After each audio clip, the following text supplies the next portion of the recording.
Hey guys, welcome back to my channel. I have another interesting video here. I have this 2004 BMW 530i, and customer complaint is that none of the some of the lights are working, like the low beam on the right side, the parking light on the right side, none on the left side. No matter what you do, it's only low beam, no high beam. When you go high beam, it's only on the left side. The rear lights, some of the brake lights are working, none of the turn signals is working. And so I tell him, bring the car over, let me check it out. So I start, by connecting my computer, with ICOM. This is the original software that BMW uses to diagnose and reprogram and everything. And I'm lucky I have it too. So I'm already inside, working on the car. So I'm going to show you what I find out and what test I did, what was the test that I did to get to here. And we need to replace a module for water intrusion, which is very common on these cars. So let me show you what I find out. All right, back in business. So I have Icon connected. I have also to do all these tests because I don't know how long I'm going to take by doing this. I have the battery maintainer as when you're going to do for reprogramming. And I have it set up for 14.2, which is what BMW recommends, so I can have the ignition on and do all the testings that I need. So, okay, for this one I have again the scanner connected, which is the laptop and the ICOM, and I also rig a 20-foot extension cord from power probe connected to the terminals at the front. The battery on this car is on the trunk. Like that, I can check for powers and grounds and so on. So I have maybe 12 different codes. I actually have those saved in my outtail. Let me turn that on 1 second, guys. At least you guys can see that. Yep. Just turn it off. So let's go to data manager because I don't have it connected to the car, but I can review the data, so it will be the PDF. So as you can see, I have 3 different ones. Okay, this is the first one that came with reading on the car. So I have 6 codes on the DME, 1 in the transmission, 2 in the ABS system, 2 in the airbag system, 8 on the instrument cluster, 2 in the car access system, 1 on the airbag, steering column, another one in the adaptive headlights, 2 in the anti-theft alarm system, and the micro power module. And these are the descriptions on what the codes or the faults are. This actually is better in here. As you can see, and that's why I went and get a second one and a third one, because these ones are not present. So I disregard those no matter what. They're not part of what the car is in here for. No engine, no transmission issues, no stability control issues. And so I again disregard all this. Again, these are not present, no present, no present. The ones that are present, let me scroll up. As you can see right here is AHL, which is adapted directional headlights, communication with a stepper motor box 2 impair. And we have a K-CAN communication fault, another K-CAN communication fault from the micro power module.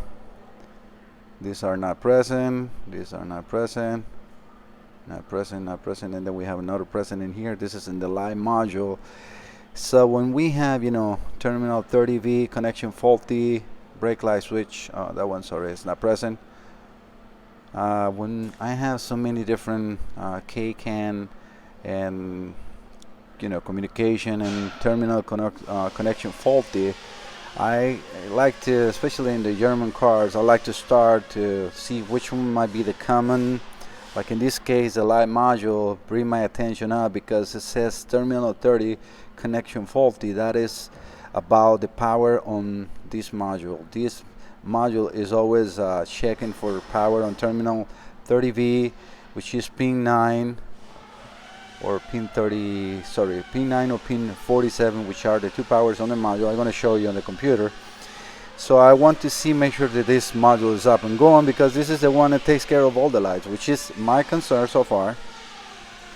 I have another in the heating, automatic heating system, the rear compartment is stratification controller, another K-line fault.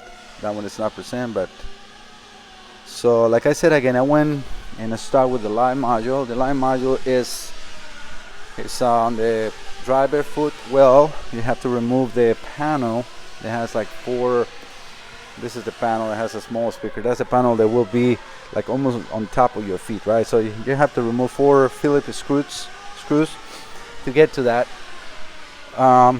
So going into ISTA, let me go back in here. As you can see, the complaint right here is that we have supply voltage for the lights. One of the pins has the 14 volts, which I have the battery maintaining in there, and the other one is only reading 0.6. So I went on the wire diagram here, which that's a nice thing about working with the original software. So we have fuse 5 and fuse 6 onto this fuse holder front. So when you click in here, that blue is a link. If I click in there, it tells me where it's located, which is, on the glove box, and then it shows me too that let me get where my cursor is. Okay, so the first one will be fuse 1, and then the last one fuse 9.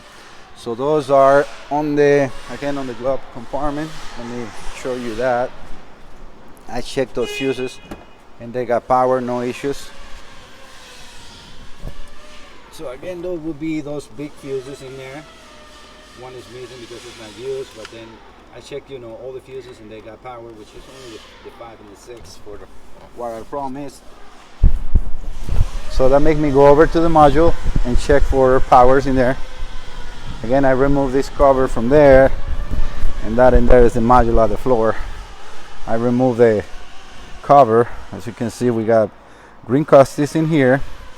BMW is very nice on this because you can remove the connector cover very easy just by these 2 tabs in here. You just push and then pull the connector out completely. So this is the light module. I don't know if the light is actually helping or not for this. As you can see, we got green crusties everywhere. So not sure if it's bad or not, or just needed to be clean. I haven't taken it apart.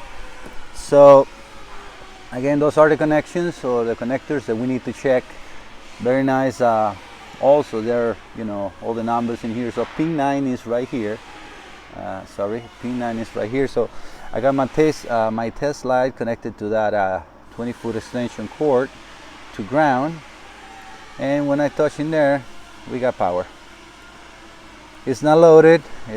I'm going to use a better test light for this, but then on the second one I need to go to pin 46 or 47, sorry, and let me see, I know the numbers are not going to come up probably in there because they're very small. Maybe you guys can see that's where my nail is. That's pin 47. So again, I went and checked in here, and the test light is lighting. So we have those 2 powers. At least that's what the module is not reading. I'm sorry for that. Is okay. So I mean, looking at these green crusties and not reading the powers are all the way to here. So this is what I stopped.